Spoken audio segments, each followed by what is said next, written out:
Moonshiners stars Mark Ramsey and Diva Maines had their work cut out for them after a police raid forced them to flee Tennessee to continue. Setting up in another location was a whole lot of work. Ramsey and Maines told PopCulture.com ahead of Wednesday's new episode, and nearly pushed them out of the moonshine business altogether. Finding a location that has both a good source of water and is far away from the public's prying eyes was hard enough, and Ramsey said the raid itself took the damn wind out of his sails. There's no quitting the backwoods booze business now, however. We're about too old to do anything else, and Digger's too pretty to go to jail, he joked. Carrying on the moonshining tradition is a big part of the dynamic duo pushing forward, as is the boom in demand for alcohol that happened during the COVID-19 pandemic. COVID put a huge demand on liquor, legal and illegal, Maines explained, as his partner joked. If you're stuck with your spouse 7 days a week, you might need a drink, or two. Despite the demand, Maines and Ramsey were determined not to gouge the price of their liquor. They're our friends and our customers, so we suffered with them, Ramsey explained. Even now, Maines said the demand is still heightened, but they're having to dig a little deeper to keep their prices low. The Moonshiners stars are looking forward to fans seeing some real historic things this season, both on the Backwoods Liquor Show and on Master Distiller, which they judge alongside Tickle and Tim Smith. There's some major talent from booze makers competing for the ultimate title this season, with Ramsey admitting, "There has not been one episode of Master Distiller where we didn't walk away learning something, which is good. You're never too old to keep learning."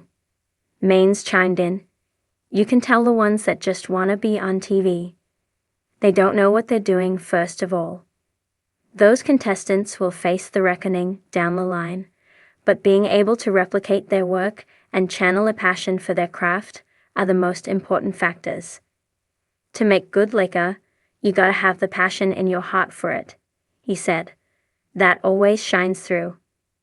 This season of Moonshiners and Master Distiller, Ramsey joked fans can enjoy our ignorance and our foolishness, adding, "Maybe you'll learn something."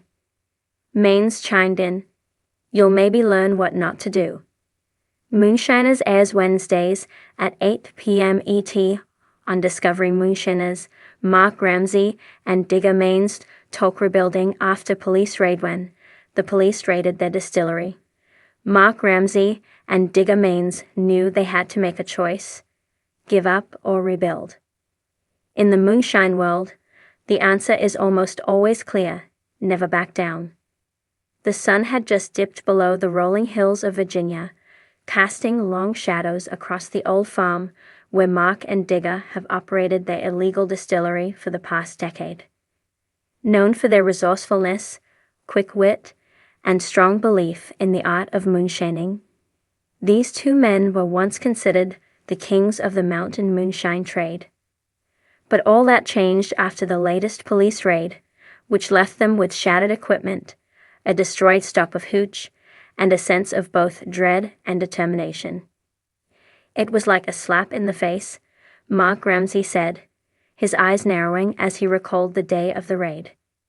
You put your heart into something, your sweat, your soul, and to have someone come in and tear it all down without a second thought.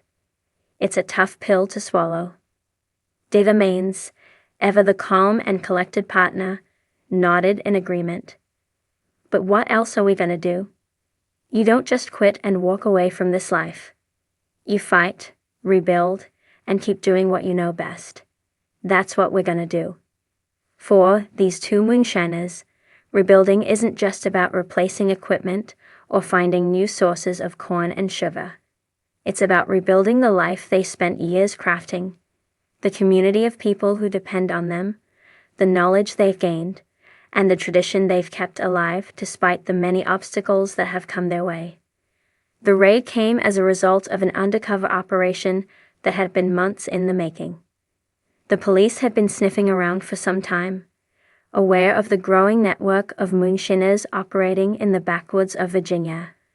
Mark and Digger had tried to stay low, but the increased demand for their high-quality moonshine had made it harder to remain under the radar. Business was good. Too good, I guess, Mark said with a wry smile. It's like the old saying goes, if you're making good moonshine, you're gonna get noticed. The thing is, we weren't doing anything different than what our grandfathers did. It's all about tradition, quality, and the love for what we make. But tradition and love for the craft can't protect you from a well-coordinated police operation. On the morning of the raid, armed officers surrounded the property, kicking in doors and seizing everything in sight. The entire operation was brought to a grinding halt. Mark and Digger were no strangers to run-ins with the law. Over the years, they'd dodged a few close calls, but this time felt different. This time, the stakes were higher, the consequences more severe. The raid not only affected their business, but also their sense of freedom. For Mark, who had grown up in the hills of Virginia, moonshining was more than just a way to make a living. It was a tradition passed down through generations, a way to connect with the land and with the people around him. Out here in the mountains, it's about survival, Mark explained. For as long as I can remember, my family's been making moonshine. It's how we survived the tough times. There's a certain pride in it. You're not just making a product, you're making a legacy. So when it all came crashing down, it wasn't just about losing money or equipment. It was about losing that connection to our past. Digger, on the other hand, had a more pragmatic view. The world's changing, and so are the laws. We can't live in the past forever. But I still believe in what we do. The people who buy our moonshine, they trust us. They know what they're getting. They know it's the real deal. With their operation dismantled, the partners were faced with an immediate dilemma. What comes next for Mark? The path forward was clear. We rebuild, plain and simple. We've got the skills, the knowledge, and the resources to get back on our feet. We just need to be smarter this time. Digger agreed. We've been through worse, and we've always come out on top. This is just another bump in the road. We'll be back stronger than ever. But rebuilding wouldn't be easy. The police had taken nearly everything. The stills, the barrels, the copper piping, and even the secret recipe that had been passed down through generations. They were left with nothing but the clothes on their backs and a reputation that had been both tarnished and strengthened by the raid. We're gonna have to be creative, Mark said, a glint of mischief in his eyes. It's not about the equipment.